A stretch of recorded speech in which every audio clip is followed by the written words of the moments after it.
বদল চায় আজ সময় পাক, যোগ্য নেতার হাতে ভরসা রাখ, পার্থ ভাই আনবে উন্নয়নের ঝাঁ।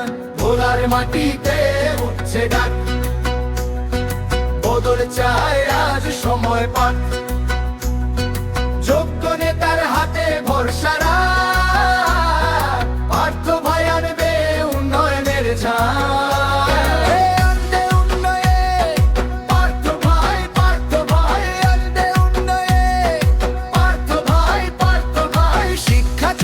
চিকিৎসা দুর্নীতির হবে বিদায় দশা, ভোলাবাসীর আশা ভরসা পার্থ ভাইয়ের নেতৃত্ব ভাষা।